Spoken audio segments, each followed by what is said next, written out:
रवि एक छोटे से गांव में रहता था। गांव के पास ही एक पुराना खंडहरनुमा हवेली थी, जिसके बारे में कहा जाता था कि वहां भूतों का साया है। किसी ने कभी वहां जाने की हिम्मत नहीं की, लेकिन रवि को इन सब बातों पर विश्वास नहीं था। उसने तय किया कि वो खुद जाकर देखेगा कि वहाँ सच में कुछ है या नहीं। एक रात जब पूरा गांव गहरी नींद में था, रवि टॉर्च लेकर हवेली की ओर बढ़ा।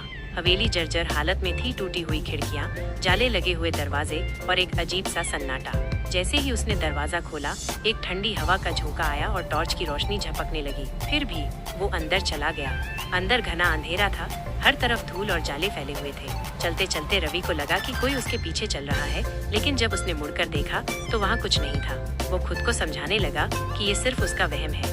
तभी उसे एक हल्की सी सरसराहट सुनाई दी। उसने टॉर्च की रोशनी घुमाई तो देखा कि सामने की दीवार पर खून से लिखा हुआ था, भाग जाओ वरना मर जाओगे। उसका दिल तेजी से धड़कने लगा, लेकिन अब वापस लौटना उसे कायरता लग रहा था। जैसे ही वो एक कमरे के अंदर घुसा, दरवाजा अपने आप बंद हो गया।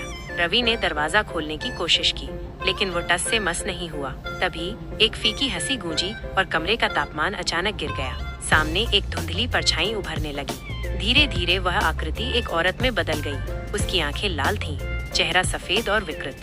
रवि का शरीर सुन्न पड़ गया, वो हिल भी नहीं पा रहा था। अचानक वो औरत बोलने लगी, तू यहाँ क्यों आया?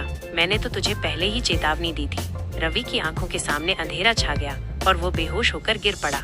सुबह गांव वालों ने रवि को हवेली के बाहर बेहोश पाया। जब उसने होश में आकर सारी बात बताई तो गांव के बुजुर्गों ने बताया कि सालों पहले उस हवेली में एक नवविवाहित स्त्री की हत्या कर दी गई थी और तभी से उसकी आत्मा वहां भटक रही थी। उस रात के बाद रवि ने फिर कभी उस हवेली की ओर जाने की हिम्मत नहीं की, लेकिन जब भी कोई उस रास्ते से गुजरता तो उसे हवेली से एक धीमी हंसी और फुसफुसाहट सुनाई देती, जैसे कोई